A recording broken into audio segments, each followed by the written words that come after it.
తిరుమల కల్తీ నెయ్యి వ్యవహారం మరోసారి తెరపైకి వచ్చింది. రాష్ట్ర వ్యాప్తంగా తెలుగు రాష్ట్రాలతో పాటు పెద్ద చర్చ జరుగుతుంది. అయితే ప్రధానంగా గతంలో 2019లో ఈవోగా ఉన్నటువంటి అనిల్ కుమార్ సింఘాల్ ఎవరైతే ఉన్నారో లక్షల్లో సంపాదించడం ఈ రోజుల్లో సాధ్యమా? అవును, ఇట్స్ పాసిబుల్. ఇన్వెస్ట్మెంట్ అక్కర్లేదు, రిస్క్ లేదు. ఇది డబ్ల్యూ కామర్స్. తన ప్రమేయం కూడా ఉంది అని చెప్పి ఛార్జ్షీట్లో ఫైల్ చేయడంతో కొత్త అంశం తెరపైకి వచ్చింది. ఈ అంశం మీద మనతో మాట్లాడడానికి మాజీ ఎమ్మెల్యే ఎంఏ గఫూర్ ఉన్నారు. సార్ చెప్పండి, ఈ తిరుమల కల్తీ నెయ్యి విషయాన్ని ఎలా చూడాలి? రోజుకో మలుపు తిరుగుతోంది, ఏమంటారు? ఏం మలుపులేం లేదు. ఇప్పుడు పాయింట్ ఏమిటంటే తిరుమల నెయ్యిలో కల్తీ జరిగింది. అందులో ఎవరు సమర్థించుకోవడానికి లేదు. అయితే కల్తీ మొదట చంద్రబాబు నాయుడు గారు పంది కొవ్వు అనేసి చెప్పారు. అది తప్పది. ఎందుకంటే ఇప్పుడు సిట్ తెలిసింది ఏమిటంటే పామాయిల్ తీసుకుని వచ్చి పామాయిల్లో ఎసెన్సులు కలిపినారు అని, కెమికల్స్. ఈ కెమికల్ ఎసెన్సులు ఏంటంటే నెయ్యిలాగా భ్రమింపజేస్తాయి, కానీ యాక్చువల్ దాంట్లో నెయ్యి ఉండదు. ఇప్పుడు సిట్ అది తేల్చింది. దీనికి సంబంధించి బోలేబాబా డైరీ అనేవాడు అసలు సూత్రధారి, మొత్తం వాడే సప్లై చేస్తున్నాడు. వాడు టీటీడీ చేయకూడదు, బ్లాక్ లిస్ట్లో ఉంది వాని పేరు. వాడు ఇట్లా ఎంత కత్తి చేస్తే వాడిని బ్లాక్ లిస్ట్ పెట్టారు. అయితే వేరే పేర్లతో వాడు వేయించి, ఆ వేయించడానికి ఏంటంటే కొన్ని నిబంధనలు మార్పు చేయాలి, కండిషన్స్ మార్పు చేయాలా, లేకుంటే రాదు వానికి. ఇంతకుముందు కండిషన్స్ ఏమిటి?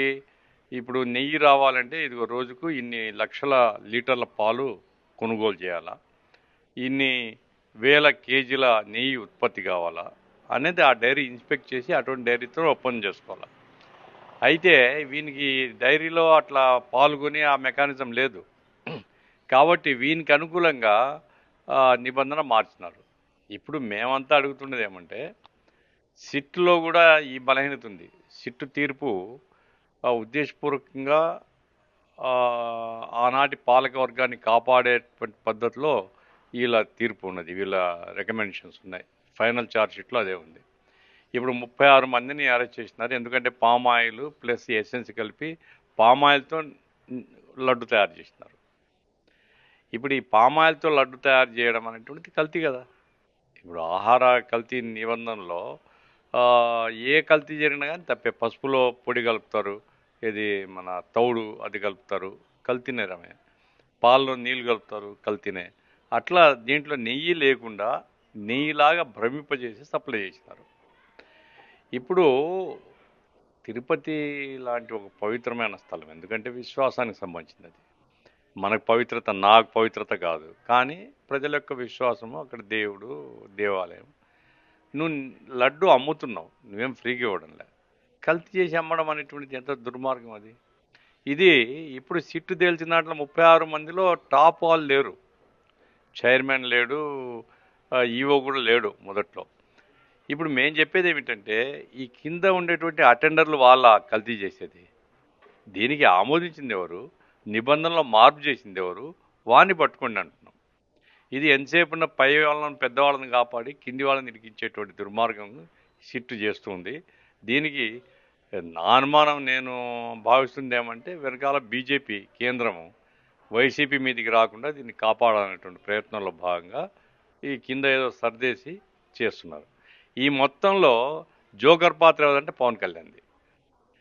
ఇప్పుడు లడ్డులో కల్తీ జరిగిందనేంతవరకు చెప్తే ఎవరికేం అభ్యంతరం లేదు, కానీ చిందులే సనాతన ధర్మం చాలా అన్యాయం జరిగిపోతుంది. సనాతన ధర్మం అసలు లడ్డు కల్తీకి సనాతన ధర్మానికి సంబంధం ఏమిటిది? మీరు స్టోర్ క్రియేట్ చేసి లింక్ లేదా క్యూఆర్ ని షేర్ చేస్తారు. కస్టమర్ ఆర్డర్ ప్లేస్ చేస్తారు. డెలివరీ, రిటర్న్స్, రిఫండ్స్ అన్ని ప్లాట్ఫామ్ హ్యాండిల్ చేస్తుంది. ఆలయంలో నీ పూజలు పునస్కారాలు, లేకుంటే ఎంట్రీ, లేదా ఆ దేవాలయంలో ఏదైనా తాగుడు ఇట్లాంటి జరిగితే నువ్వు చెప్పొచ్చు. అదేం లేదు, ఎవడో కల్తీ చేస్తే ఈయన పోయి చిందులేసి అది ఒక పెద్ద ఇష్యూ చేసి, అంటే బీజేపీ దగ్గర మార్కులు సంపాదించుకోవడానికి ఈయన సకల విన్యాసాలని ప్రదర్శించాడు. నటుడు కదా, మరి ఇప్పుడేం మాట్లాడడంలే. కాబట్టి ఏమైనప్పటికీ కల్తీ జరిగిందనేది ఫ్యాక్టు. భాగస్వాములు కింది వాళ్ళు కాదు, పై లెవెల్ నుంచి పాత్ర ఉంది. నిబంధనలో మార్పు చేసినారు, బోలేబాబా డైరీ కోసమే మార్పు చేసినారు. సిట్ రిపోర్ట్లు కూడా బోలేబాబాకు అనుకూలంగా నిబంధనలు రూపొందించారని ఉంది. ఈ నిబంధనలు ఎవరు రూపొందించారు? నిబంధనలు మామూలు రూపొందించలేడు కదా. పిఏ అప్పన్న, చిన్న అప్పన్న, వాడు పాపాల భైరవుడిగా పెడుతున్నారు. ఏం చేస్తున్నాడు? ఒక చిన్న ఉద్యోగి వారి స్థాయిలో కాదు, చైర్మన్ స్థాయిలోనే ఆమోదం ఉంటేనే బోర్డులు పెడతారు, నిబంధనలు మార్పు చేస్తారు.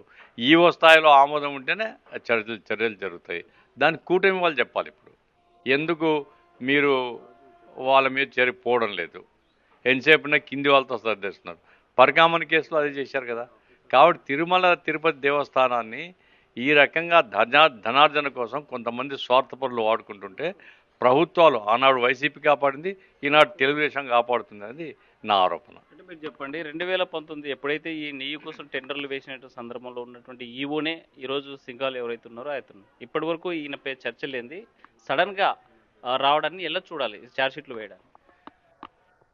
తప్పదు కదా. సింఘాలు వచ్చింది పైన కేంద్ర ప్రభుత్వం యొక్క దాంతోనే వచ్చినాడు ఆయన, వాళ్ళ రికమెండేషన్తో వచ్చాడు. ఇక్కడ దుర్మార్గం ఏంటంటే, నాకు విశ్వాసాలతో నాకు నిమిత్తం లేదు. ఇప్పుడు నందిని డైరీ వాళ్ళు సరఫరా చేసేవాళ్ళు నెయ్యి.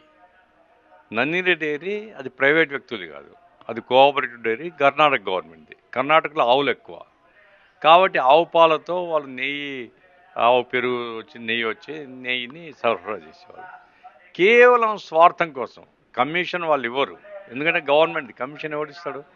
కాబట్టి కమిషన్ల కోసమే కక్కుర్తిపడి భక్తుల యొక్క విశ్వాసాన్ని విఘాతం కలిగించి చేసినటువంటి వాడు ఈవో ఆమోదం లేకుండా జరగదు. ఈవో అనేది నాకు పేర్లకు సంబంధం లేదు. ఈవో ఆమోదం లేకుండా జరగదు, చైర్మన్ ఆమోదం లేకుండా నిబంధనలు మారవు. కాబట్టి ఎవరి కాలంలో మారితే వాడు ముద్దాయి, వాడు దోషి, శిక్షించాలా, విశ్వాసాన్ని నిలబెట్టాలి. అంటే ఈవోను అప్పుడున్నటువంటి ఈవోని మళ్ళీ ఇప్పుడున్నటువంటి ప్రభుత్వం కూడా గతంలో జరిగినటువంటి తప్పుల్ని ఎత్తి చూపింది వీళ్ళే, దాని మీద సిట్టు విచారం జరిపిందని ఫైట్ చేసినటువంటి వాళ్ళు ఈవోనే నియమించడం పట్ల అధికారాలు ప్రస్తుతం విధులు నిర్వహించడం పట్ల ఎట్లా చూడాలి? ఇప్పుడు మనం అర్థం చేసుకోవాల్సింది ఏమిటంటే, రాష్ట్ర ప్రభుత్వం ఈరోజు కీలుబొమ్మ బీజేపీ చేతిలో. అనిల్ సింఘాల్ను బీజేపీ యొక్క ఆశీర్వాదంతో, వాళ్ళ యొక్క ప్రోద్బలంతోనే ఆయన్ను టీటీడీ ఈవోగా నియమించారు. ఇప్పుడు ఈవో ఎవడైనా కానీ కేంద్రం నుంచి రికమెండేషన్తోనే నియమిస్తారు. ఇప్పుడు కేంద్రం ఏం చెప్తే సిట్టు ఆ రిపోర్ట్ ఇచ్చింది. కేంద్రం వైవి సుబ్బారెడ్డి మీదకి పోలేదు, కరుణాకర్ రెడ్డి దగ్గరికి పోలేదు. ఏ మేరకు బీజేపీ అనుమతిస్తే ఆ మేరకు వచ్చింది. మరి పందికొవ్వు అని చెప్పినటువంటి చంద్రబాబు నాయుడు ఆధారాలు చూపాలా, సనాతన చెందులేసినటువంటి పవన్ కళ్యాణ్ సమాధానం చెప్పాలా. వైసీపీ వాళ్ళు మాకేం సంబంధం లేదు అది అని సమాధానాలు అడుగుతున్నారే. మరి పామాయిల్ను నెయ్యిగా మీరు తయారు చేసి మీరు ఇంత లక్షల మంది ప్రజలకు ద్రోహం చేసినారు కదా, మీరు సమాధానం చెప్పాలా. కాబట్టి ఈ రెండు పార్టీలు కూడా ముద్దాయిలే నా ఉద్దేశంలో. రైట్. కల్తీ నెయ్యి విషయంలో ఇరు పార్టీలు, అటు అధికార పక్షం ఇటు ప్రతిపక్షం సంబంధించి గతంలో ఎవరైతే ఉన్నారో వీళ్ళంతా కూడా బాధ్యులవుతారు. అయితే నేరారోపణలు జరిగినటువంటి దాని మీద ఈవో ఎవరైతే ఉన్నారో దాని మీద విచారణ చేయడం అతను ఒక్క ప్రమేయమే కాదు, దీంట్లో పెద్దల హస్తం ఉంటే తప్ప ఇంత పెద్ద స్థాయిలో అవినీతి జరగదు, కల్తీ చేయలేరు అనేటువంటిది ప్రధానంగా గఫూర్ చెప్తున్నటువంటి విషయం. వీడియో చంద్రశేఖర్తో Hussain RTV, Kurnool. Homemaker అయినా, కంటెంట్ క్రియేటర్ అయినా, కిరాణా షాప్ ఓనర్ అయినా అందరికీ సమాన అవకాశం. భారతదేశం మొత్తం మీద దాదాపు 25,000 మందికి పైగా WCommerce తో స్టోర్స్ నడుపుతున్నారు. Visit www.wcommerce.store